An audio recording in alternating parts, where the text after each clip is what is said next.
Hi hello welcome back to my channel Aakarsh and మీ talks. నేను మీ కుమారి అండి. ఈరోజు మన ఛానల్లో వచ్చి టేస్టీ అండ్ హెల్తీ రవ్వ లడ్డు ఎలా తయారు చేసుకోవాలో చూద్దామండి. ఈ రవ్వ లడ్డు చాలా టేస్టీగా హెల్తీగా అయితే మనం తయారు చేసుకోవచ్చండి.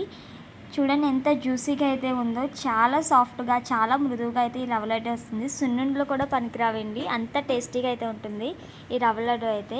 ఈ రవ్వ లడ్డు అయితే మనం ఎలా తయారు చేసుకోవాలో ఇప్పుడైతే మన వీడియోలో అయితే చూద్దామండి. ప్రాసెస్ ఏంటో చూసేద్దామండి. ముందుగా అయితే స్టవ్ వెలిగించుకోండి. స్టవ్ మీద ఒక బాణీ అయితే పెట్టుకోండి. బాణీ పెట్టుకున్న తర్వాత అందులో మనం 2 టేబుల్ స్పూన్ ఆఫ్ నెయ్యి వేసుకోవాలండి.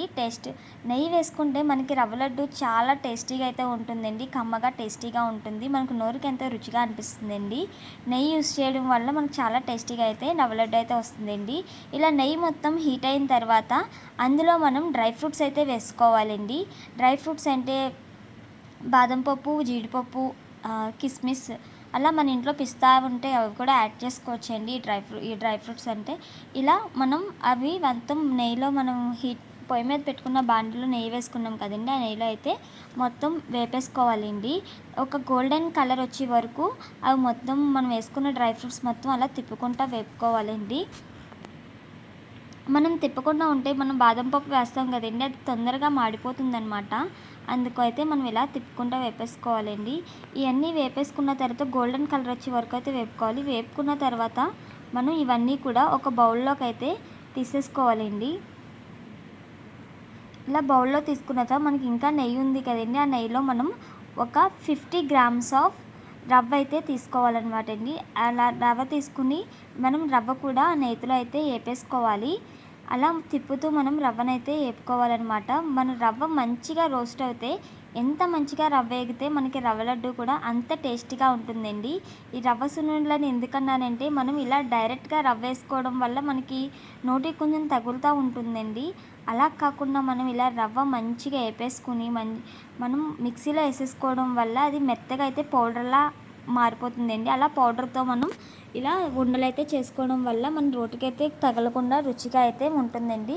ఇలా రవ్వ మొత్తం వేపేసుకోవాలండి.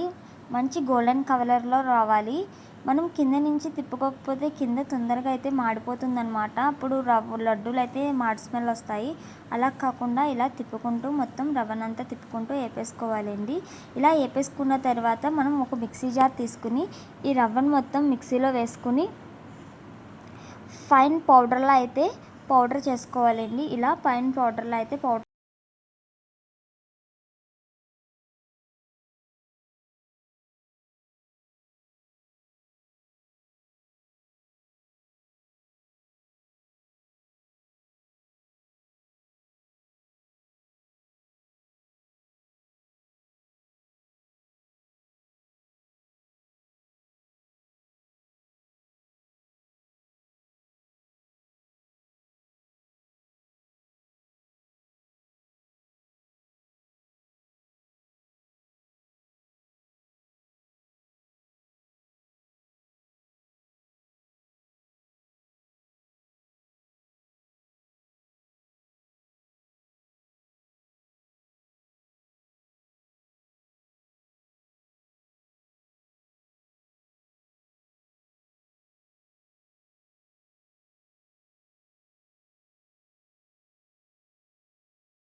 ఉండలు అయితే రెడీ చేసేసుకోవాలి.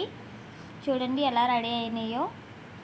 ఇలా రెడీ అయిన అన్నిటినీ కూడా మనం ఒక ప్లేట్లోకి అయితే తీసేసుకోవాలండి. మనకి టేస్టీగా రవ్వ లడ్డు అయితే ఈ విధంగా చేసుకోవడం వల్ల చాలా టేస్టీగా అయితే రవ్వ లడ్డు ఉంటుందండి. చాలా చానాళ్ళు అయితే నిలువ కూడా ఉంటుంది. మనకు తొందరగా అయితే పాడవ్వండి. పాలు యూజ్ చేస్తారండి కొంతమంది. పాలు యూజ్ చేయడం వల్ల రవ్వ లడ్డు అనేది తొందరగా పాడవుతుంది. మీకు కనుక ఈ రవ్వ లడ్డు రెసిపీ నచ్చినట్టయితే లైక్ చేయండి, షేర్ చేయండి, కామెంట్ చేయండి. సబ్స్క్రైబ్ చేసుకోకపోవడం మాత్రం మర్చిపోకండి. Thank you for watching this video అండి.